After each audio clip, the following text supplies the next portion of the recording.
life partner or life member meeting. So today I got a guest with me. Of course, right now I can see a few of the members and mostly partners right now that's online. So welcome. So I just want to get started by saying that I got a guest speaker with me. And if you don't know who I am, let me tell you who I am. I'm Carlos Williams. I'm from Abundant Life. I'm a subsidiary, or if you want to say, entity of Life International. So, and we pretty much are compared to a blueprint company. So we are a life blueprint company. And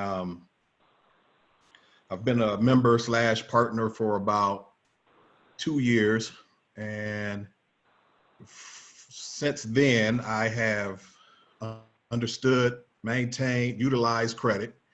Now I'm implementing that into other areas of my life financially. So I just currently opened up my second, or I am now, excuse me, building out my second business, and that's Abundant Life or Abundant Transport LLC, transportation business. So,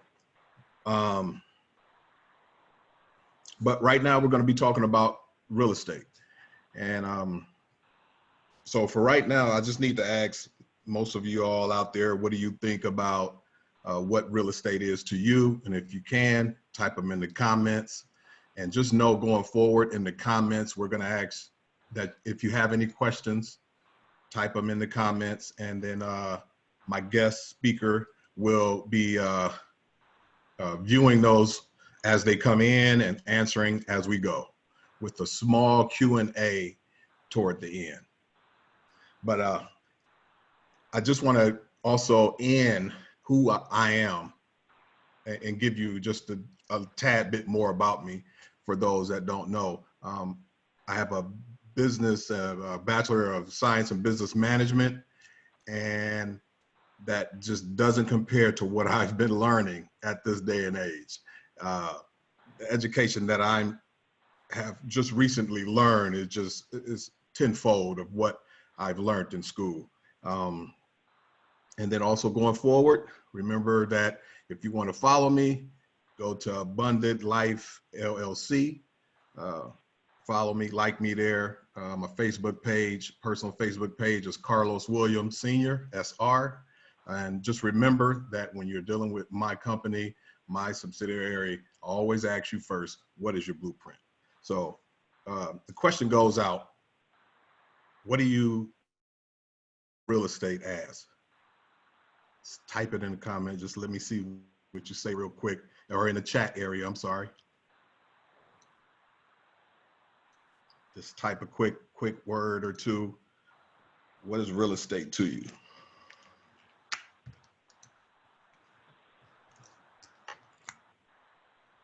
We must gotta wake up. We must be on California time. Opportunity, I see opportunity. I see wealth.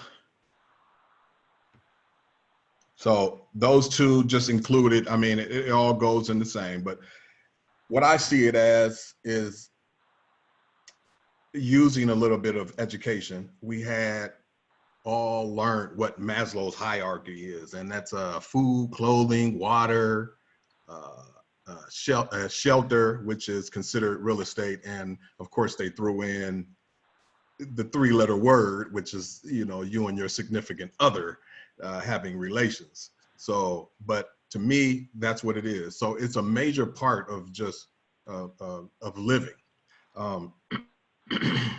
So again, going forward, I'm gonna introduce you to my guest, and just know that he's going to be speaking on how to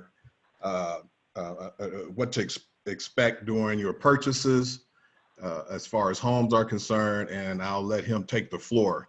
So his name is PJ Kennison. He's a peak real estate advisor for Keller Williams. And just a brief description of how we met, and you can chime in, PJ. I was, my wife and I, we were viewing some homes, and we ran into him taking over for one of his employees. And pretty much it just sparked a conversation. And the number one thing that came out that kind of linked us together was Christ. So we're both Christians, we love God, and that was the foundation. From that point, it was all she wrote, because we met on a regular basis. We continue to meet on a regular basis, whether it's at Starbucks or whatever the case is, my coffee, his tea. We don't drink coffee. So, but now he's my real estate advisor and he's my agent. Why I say that is because I'm looking to expand. So I've kind of turned the corner as far as buying one door, and I'm looking into buying a fourplex and 4 doors. So more of an investment later on in life. So without further ado, PJ Kennison, and he will speak to you and give his presentation about real estate. Thank you very much. Can everybody hear me okay? Yes, I can. Yeah. Yes. You guys can hear me? Okay, good deal.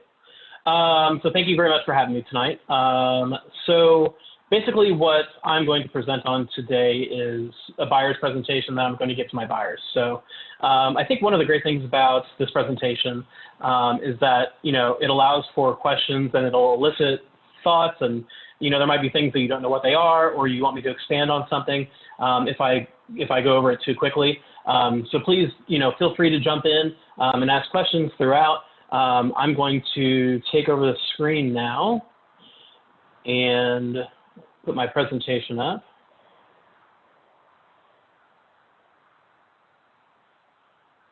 All right. So finding your next place. So the first thing that I talk about is your realtor's role as a fiduciary agent. So a fiduciary agent means, that, they're going to have knowledge of your credit. They're going to have knowledge of, your down payment and the intricacies into your home purchase. But, just like going to the doctor, a realtor, that's not something that they talk about. So, everything that happens between you and your realtor is kept private, and we take that very seriously. Roles of a realtor. So to set up your search. So, we'll sit down, we meet, we talk about what you're looking for, the location, what type of house, whether it's a ranch or a 2-story house. Talk about, how many bedrooms, how many bathrooms, basements. And then we craft a search online, either through my website or through the MLS, that will give you the best results that are going to meet what you're looking for. So, and in your price range. So then after the search, I show properties. I write the offer. When we find a house that we want to buy, I negotiate the inspection process, which we'll get into a little bit more later. I support your loan officer throughout the buying process with documents, with whatever they need. I attend the final walkthrough right before closing, and the purpose of that is to make sure that everything that was requested and agreed upon in the inspection negotiation was done by the seller, and then I attend closing. So your realtor should be with you every step of the way from the moment of inception where you decide to buy the house until you complete the transaction. So the timeline for buying a home can vary based on the type of purchase. So the average transaction, beginning with day one being the accepted offer, typically transactions are going to close between 30 and 45 days. That's typical. Cash purchases can be quicker. If the sellers are out of the house, that's definitely going to be more of a possibility than if the sellers, need to move out. Because, you can go from 7 to 21 days on a cash purchase, but, that is all dependent on what's the situation of the seller. But because you've taken the lender out of the process, and you're paying cash, that process can go much, much quicker. So the mortgage purchase, like I said, between 30 and 45 days. New construction can be anywhere from 4 to 6 months and sometimes longer, sometimes 8 months, depending on how busy the builder is. So new construction is definitely something that you're planning for down the road. You have to have a little bit more foresight, but definitely a popular option too, especially in Indianapolis, in our market where inventory is low. There's more buyers than sellers, and it's super competitive. So, and even still, after the housing bubble collapsed back in 2008, and really there was a new build bubble that popped in Indianapolis back in 2014. They're just starting to begin to catch up and meet demand. So, new construction is definitely a good option and will continue to be a good option as more developments come online. So, another interesting thing right down here in the lower right-hand corner of the slide is when your first mortgage payment's done. And this is something that a lot of people don't know. So from the day that you write the offer and you set your closing date. So today is March 5th. Let's say that we all had an accepted offer today and we were agreeing to close a month from now. So our closing date would be April 5th. From the moment we sign our papers at the closing table, we would have the rest of April and all of May until our first mortgage payment was due. So our first mortgage payment would be due June 1. And that definitely alleviates a lot of concern for a lot of people in the buying process, because a lot of people are trying to line up, I'm getting out of a lease, or I'm month to month on a house. So it definitely alleviates a lot of pressure financially from potentially having to make, a mortgage payment and a rent payment in the same month, which going through the home buying process, you're already, going through a pretty decent financial expenditure. That can ease a lot of concerns through the process. Anybody have any questions about that? No? Okay, I'll keep going. So the property search. So you will receive daily alerts if anything that matches the parameters that we set hit the market. And you'll be updated the moment that it hits the market. So you'll be able to heart properties. I'll be able to see those properties. You'll be able to make notes. I'll be able to reply to those notes if you have questions. We can request showings based on what we see online through our search. And then, of course, any good agent is always going to want feedback to come back, is going to want to have feedback throughout the process, great feedback, as you start to narrow down your search into what you like. Because as you go through the process, you might decide that I don't want a 2-story house. I don't want to go up and down steps every single day. I want to start looking more at ranch homes. So things like that that are gonna pop up, throughout the home buying process as you discover more and more what you want. Financing. So financing for your new home. So when you talk about a cash down payment, there's a lot of different amounts that can be put down for a down payment. There is a big misconception amongst buyers, and it prohibitively keeps them out of the buyer's market, is that they need 20% down to purchase their home. You can do 20% down, and we'll talk about the benefits of doing 20% down, but mortgages can be had at 5% down, 10% down, 3% down, and then some mortgage lenders offer products with 0% down, where they basically run another loan for the down payment next to the mortgage. So you've got two loans that are going side by side. So there's different types of mortgages. FHA is good for first-time buyers. FHA is also good for first-time buyers that might have a lower credit score, might have difficulty getting a down payment together. Those are good options. VA, for anybody that's a veteran or a family member of a veteran, are great loans. Those typically require 0% down. And then conventional loans, like we talked about, would be your loans where you're putting 5, 10, 15, 20% down. Your interest rate, you're always going to want to do a fixed interest rate. Adjustable interest rates, fluctuate with the markets. If you have a fixed budget, you definitely want to make sure that you rate so you know how much money is going to be going out each month. Your monthly payment is definitely going to be a huge indicator on how much house you can afford. Always a great conversation to have with your lender. Any realtor that you choose to work with should be able to recommend a couple of great lenders that they work with and have good relationships that they like, know, and trust, who can ensure you a really smooth transaction. So I have two people that I work with pretty exclusively that I like to recommend. They always take great care of my clients. I know that they're going to be out in front of any issues and take care of them as quickly as possible. So always great to have those relationships.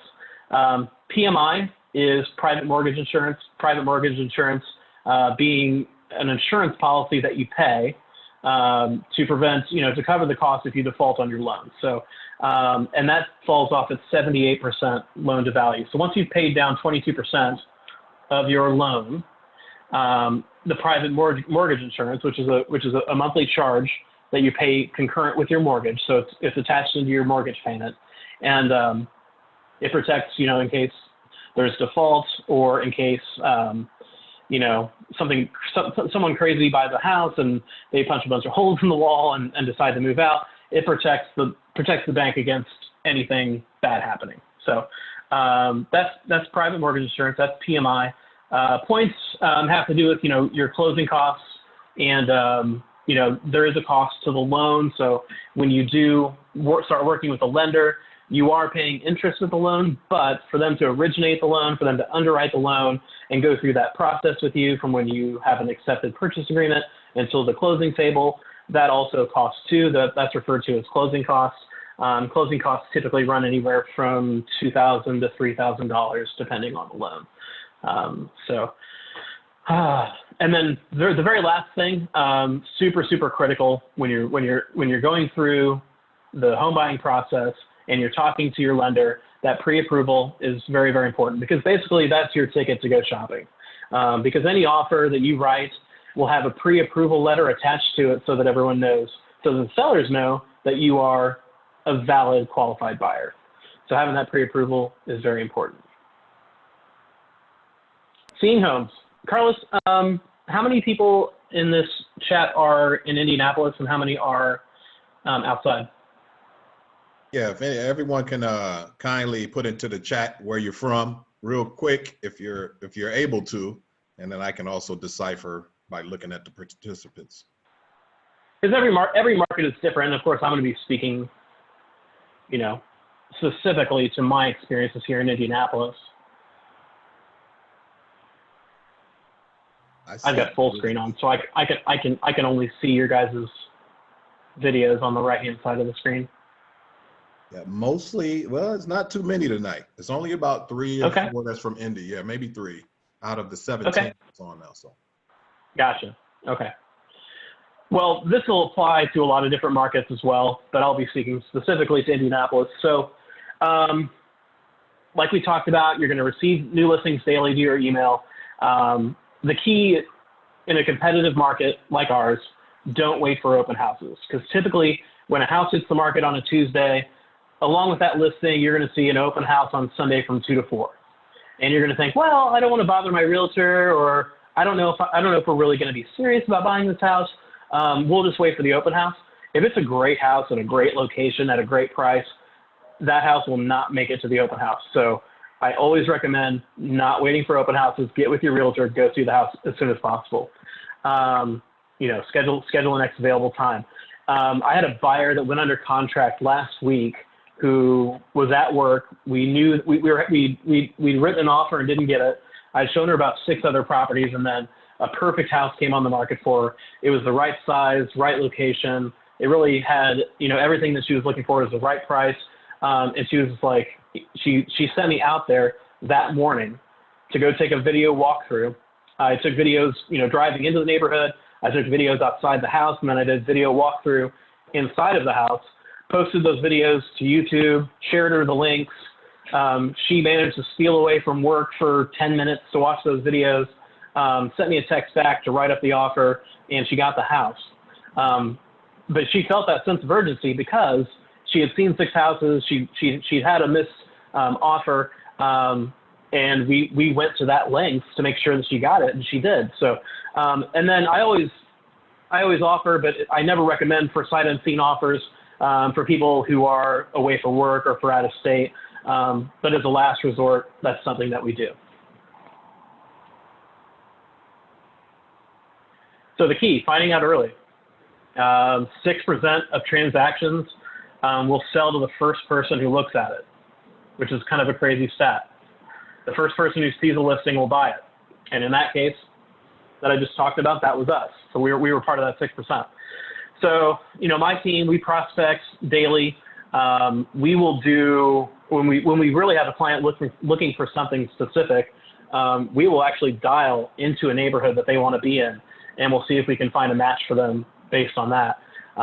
You know, somebody who might be thinking about selling their home in the future, if we can get a leg up and know about that property before it hits the market, you know, that could be a tremendous advantage for our buyers.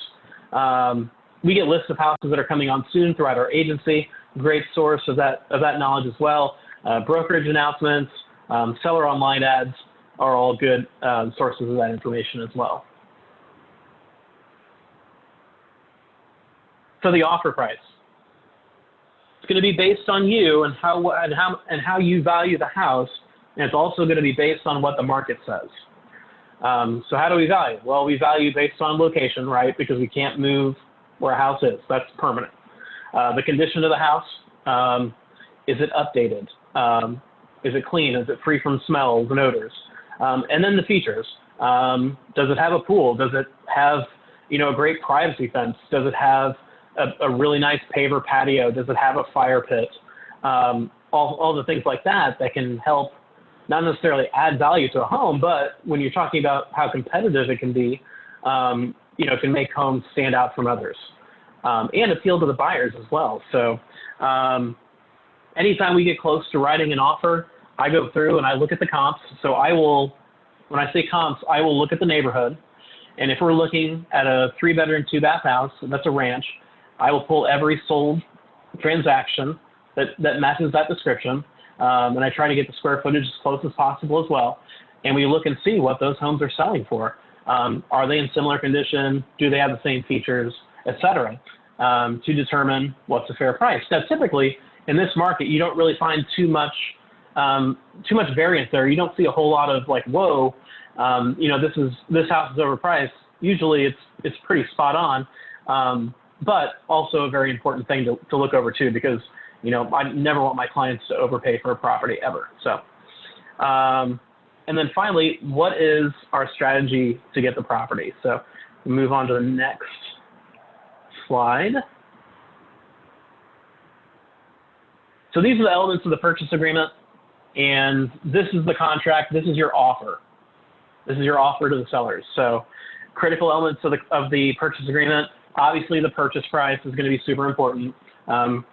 Earnest money, which is a amount of money that goes along with your offer, that's submitted with your offer, that is typically 1% of the purchase price. So if we're buying a $100,000 house, our custom, now you don't have to, but the custom is that it's typically 1%. So our earnest money would be $1,000. Closing date, we'll have the date that we're going to close the transaction. That's a target date. Sometimes it moves, sometimes it doesn't, but generally it closes on time. Is it contingent upon the sale? So do you have a house that you're selling, and you need that money from your sale to roll over into your purchase? That's another element. Will the possession be at closing, or will the sellers get another week in the house? The survey, will there be a boundary survey of the house done? The inspection, there'll always be an inspection done. We always want to have an inspection done, but that's a very important part of the purchase agreement as well. A home warranty, which I always negotiate into purchase agreements for my clients, is just a great thing to protect buyers from, you know, just common things that go wrong with the house. Now, you know, they cost $500. I get the sellers to pay for them so that you have that free home warranty for a year. You know, does it cover everything? No, it doesn't cover everything. Does it cover a lot of things? Yes, it absolutely does. But at the end of the day, it's a $500 warranty. But I've also had situations where it saves clients thousands of dollars. So great thing to negotiate. And then finally, obviously, the contract is final. So we move forward with signatures and we start to go down that process. I have a question for you. Yeah. So you were just speaking about appraising and then also inspection. So I was wondering, should we invest in an appraiser? Is that necessary for us to do it? Question number 2 is, appraisers and inspectors, do they go hand in hand? So appraisers, your appraisal and your inspection are going to be 2 different sections of the home buying process. So your inspector is someone hired by you to do an assessment of the house. Now they're looking for anything health and safety related, but they're also going to point out, condition issues in the house as well. But it'll be very all encompassing. It'll be everything from the roof to the crawl space. It'll cover the electrical, the plumbing, and everything else. Now your appraiser is someone that is hired by your lender. You still pay for it, but your appraiser basically goes out, and when I talked about looking at comps in the neighborhood, they do a slightly more in-depth version of that to make sure that the amount of money that's being loaned by the bank is supported by the house supports the amount of money being loaned. Does that make sense? I think you're on mute still, Carlos. Sorry about that. Yeah, I just couldn't get a grasp of appraisal, so I had to, just didn't click. But with inspection, one quick more question before you move on, sir.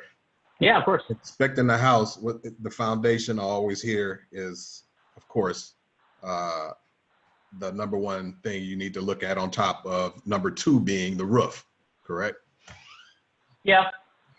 Yeah, I mean, every house is different. If it's a newer house, you're, going to find less issues. An older house, just kind of based on how it was built, where it was built, like what does the lot look like, could have other issues too. So it is, generally, obviously you're definitely worried about the basement or the crawl space because, when it rains, that's where water goes. So do the downspouts carry the water far enough away from the house to where we don't have to worry about water getting in? And likewise, what is the condition of the roof? Do we see instances of water intruding into the attic maybe? And you can see where maybe water has touched insulation, up in the attic. What is the condition of the shingles up there? How much, and your inspector will be able to give an estimate of the age of the roof and how much more life expectancy it has. But what I tell my clients every transaction that we do, your inspector's job is to find stuff. Their job is to find stuff and point stuff out. But at the end of the day, an inspector is a very knowledgeable person, but, they're sort of a master of none. They're very knowledgeable, but they're a master of none. They're not a plumber. They're not an electrician. They're not a roofer. They've been trained, to look at certain key things as indicators of there potentially being an issue.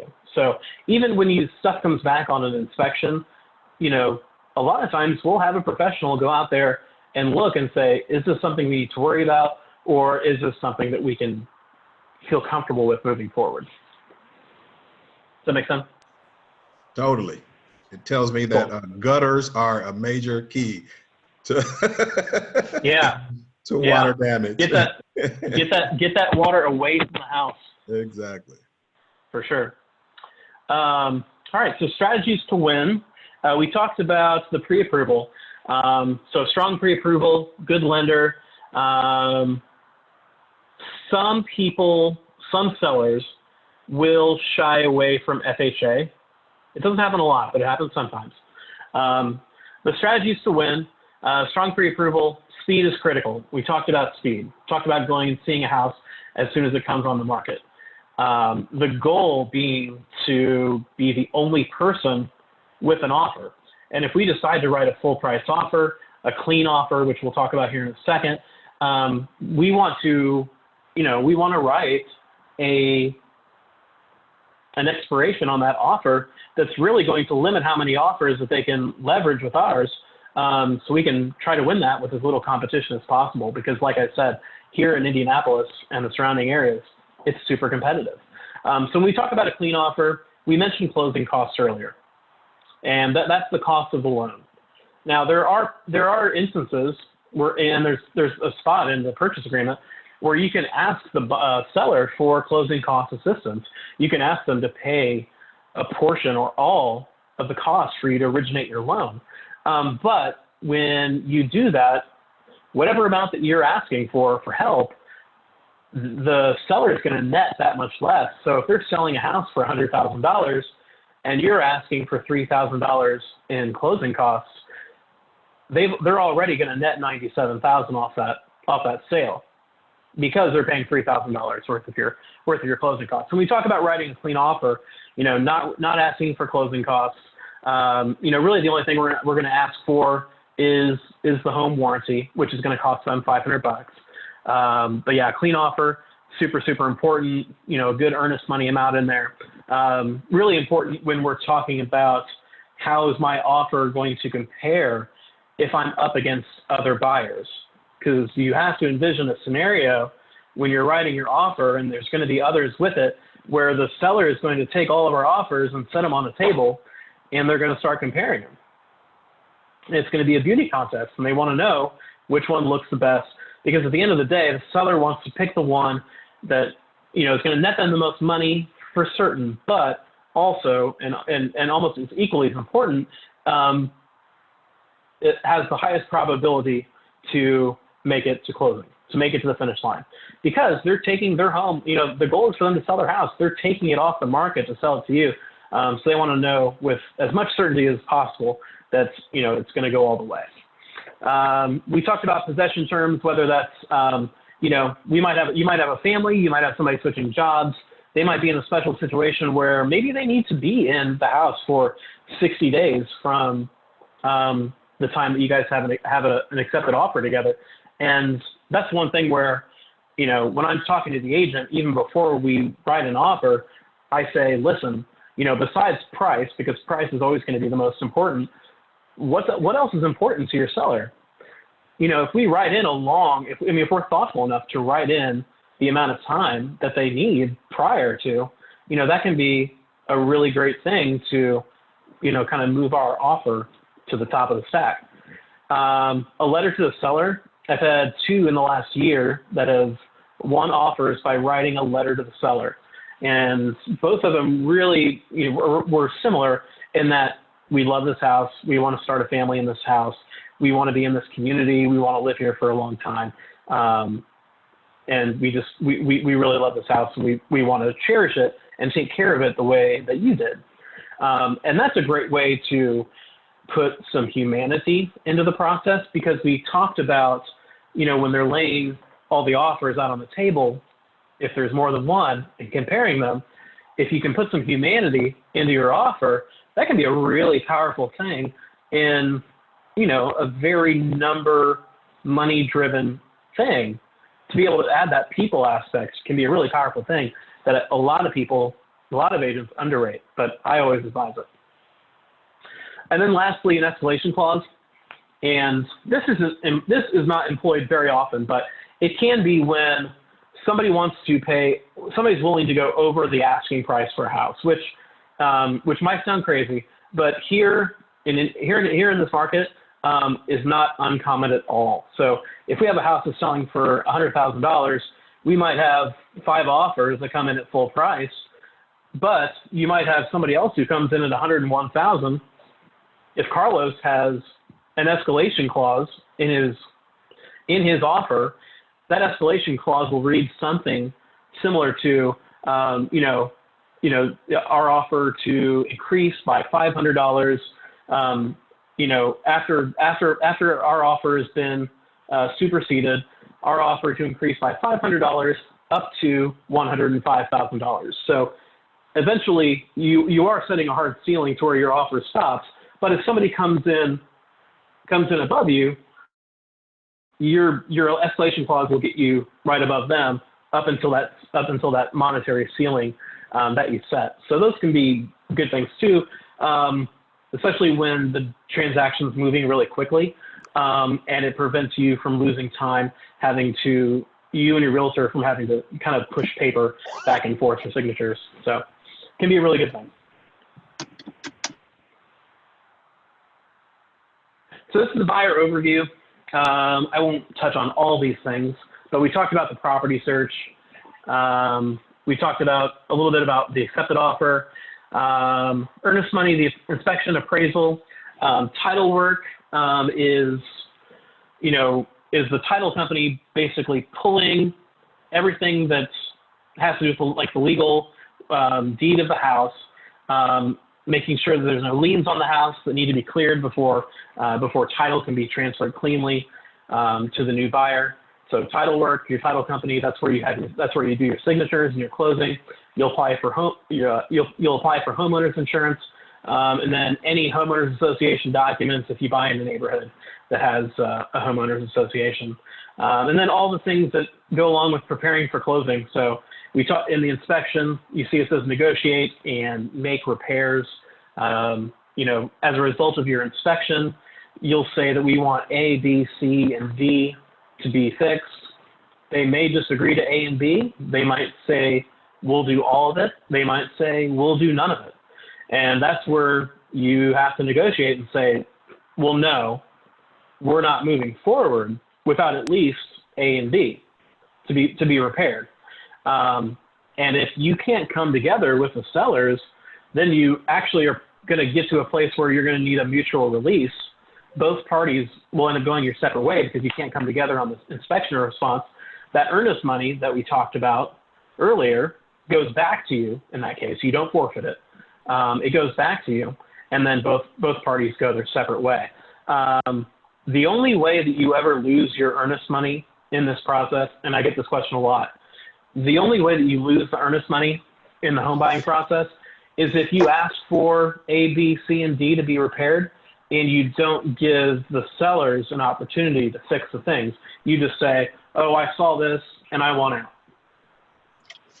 There's protections in the purchase agreement that protect the sellers from people just pulling out, right? Because we talked about, how they've basically taken their house off the market to sell it to you. So that's the protections there. So anytime that you go through the inspection response process, you at least have to let the sellers have an opportunity to make repairs. We talked about, obviously you're going to get your utility switched over. We do the final walkthrough, and then closing. Closing, you'll sign your name a bunch, and you'll get the keys to your house. It's a really, really, really exciting day. That's the end. So I'd love to take any questions that you guys have, and I'll just I'll give the floor back to y'all. I have one question. Sure. For veterans, I'm Karen. For veterans. Hi, Karen. Hi. I've never used my VA loan, I've never utilized it, and I don't know why, even though I have 2 homes, but I never used my VA. So let me ask you this. So if I was to try to use that, just say if I was to decide I want to purchase something else, and I wanted to use the VA loan, do you pay a closing cost with the VA or no? You do. So there's a closing cost. You don't have to pay because there's a difference. VA loans are 0% down payments. So basically, they're covering your down payment for you. The VA is, which is, that's an awesome thing. And then but you do pay the closing costs because the VA loan, while it's backed by the VA, you're basically getting it through any other lender who you would be working with if you weren't using a VA. So they still have those loan origination costs. Okay. Thank you. Yeah, no problem. All right, so PJ, would you suggest like home buyers setting up their own search on their own when you were explaining that? It depends on how far along in the search you are. If you think a purchase is going to happen within the next 6 months, talk to a realtor and get them to set up a search for you. And even if it's just one where you're just kind of keeping an eye on the market and you're seeing what's out there, you're seeing what the prices are, you're seeing what the direction and sort of like what the prices are of homes in different areas of the city, I would say go ahead and let a realtor do that. If you're more than 6 months out, you can probably, do that on your own. But, at some point you're going to want to talk to your realtor because, there's a lot of data fields, in searches, and especially when you get into like the MLS search, I mean, there's so many. So it's important to not enter in too many data fields that are going to prevent you from seeing home results that are going to fit what you're looking for. Because if you enter in too many fields, you're going to be excluding a lot of things. And you're also kind of operating under the assumption that whoever entered that listing into the system did it correctly. So, I mean, outside of price, location, bedrooms, bathrooms, like basement, garage, I don't like getting too specific. I want to cast as wide a net as possible, and we can bring that in throughout the process of giving the feedback. But yeah, I would say, yeah, if you're 6 months or less, I would say definitely talk to your realtor.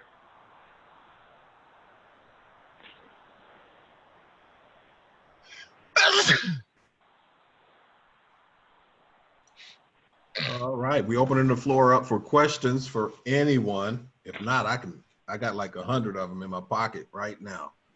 If you want me to continue on, we have about 14 minutes roughly. I know a lot of you just got off of work and you want to get your kids ready for bed and things of that nature. But if I were you, I mean, he's pretty high up in this field. I mean, this is a knowledgeable guy with great knowledge about real estate, especially with home buying nowadays. Questions and answer Q&A is huge. So don't be shy. Go ahead and ask your questions.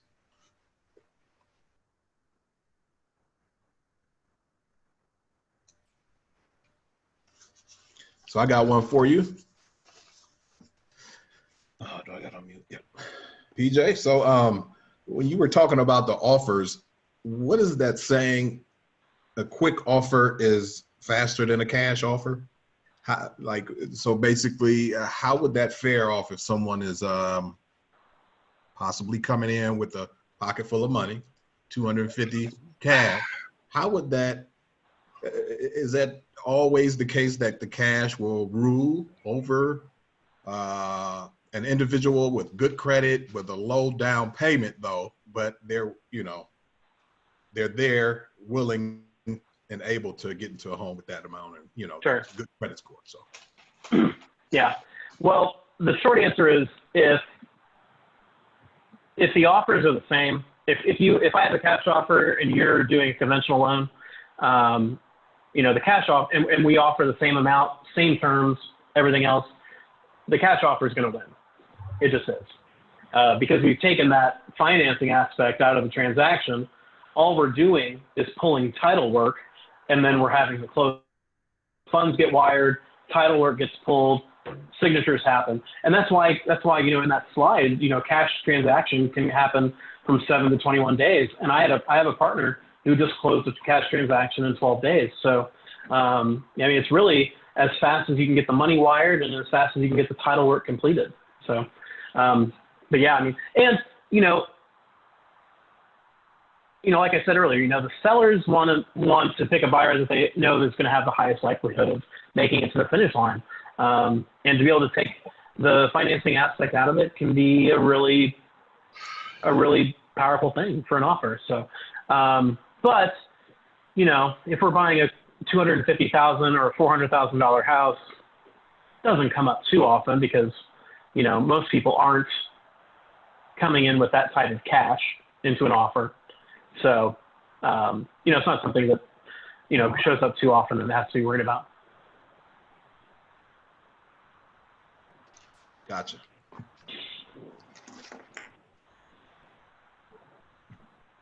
Leave about a few more seconds for anyone that possibly are looking into the future, maybe purchasing a multifamily home, or maybe just a regular one-door home, or whatever the case is. I would probably try to get your questions out. It'll probably arise, but I mean, you're getting free information right now. So But in the meantime, PJ, if you can possibly type into the chat your information. Yeah. And then that way all the partners and all the members here can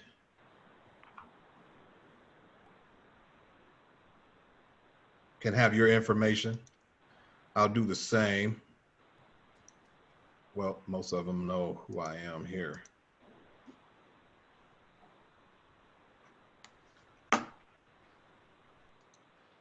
But I've been finding out while you're typing that. This is Damont. Can you hear me?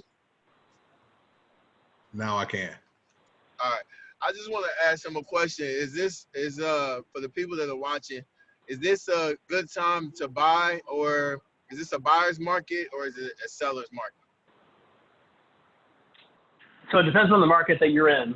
In Indianapolis, definitely a seller's market, 100% a seller's market, because the inventory is so low and there's more buyers out there than there are available properties. So it's not uncommon for people to have written 1 or 2 or 3 offers before they get one that's accepted. And that's, when we talk about writing a clean offer, that's what makes that so important, because it is so competitive in a seller's market. Best time to buy, people have things built up in their heads where they say, I'm not going to buy over the holidays. I'm going to wait until the spring, because those are just things that people say, right?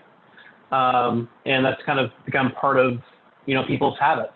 And part of it's driven by family and school and stuff like that. And that I totally understand. But, the best time to buy a house is when there's snow on the ground. I see people from LA, that doesn't apply to you at all, unfortunately. But us people in the Midwest, best time to buy is when there's snow on the ground.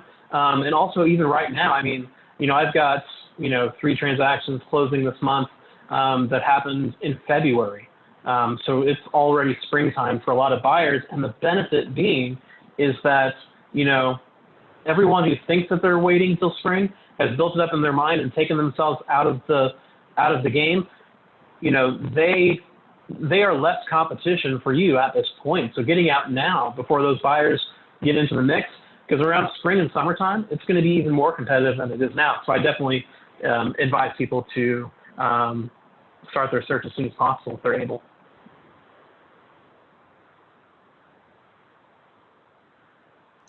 Yep. So PJ, speaking of the Indianapolis market, do you have any referrals? Possibly, is there a referral program for people that's since we have a few here, quite a few that's not in this market, you have a referral program?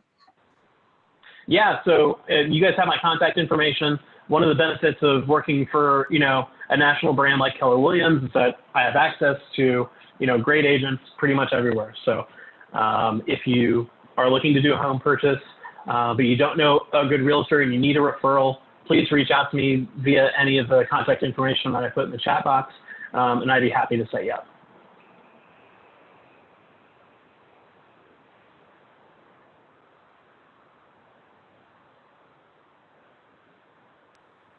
It's been a lot of great information. Thank you for sharing your time with us, man. Yes, definitely. Oh, no, it's my pleasure.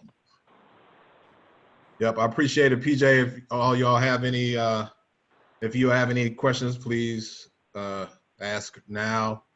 Forever hold your peace.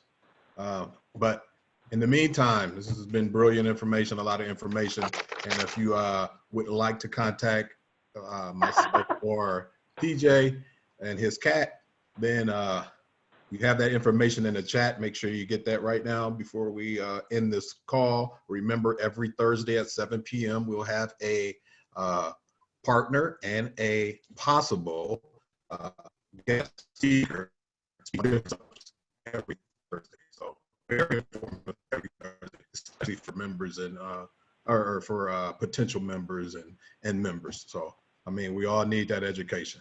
Just remember, what's your blueprint? Stay with your goal. Can anyone hear?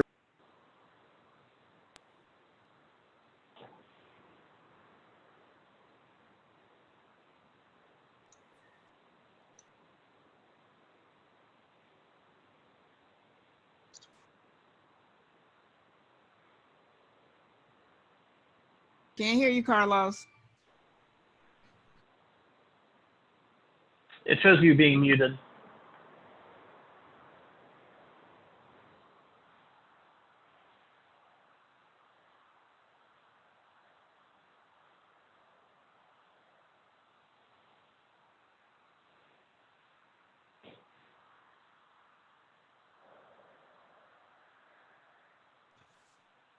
All right.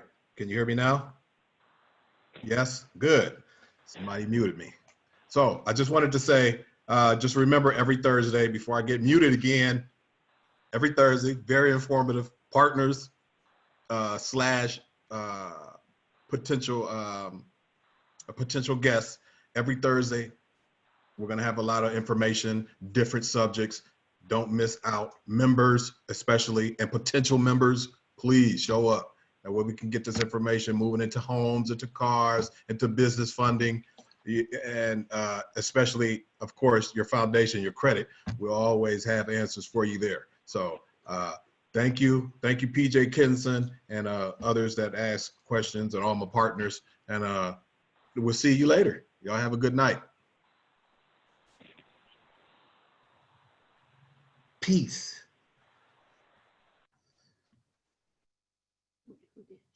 I don't know, it just keeps muting. I don't know why somebody keeps muting me. No idea.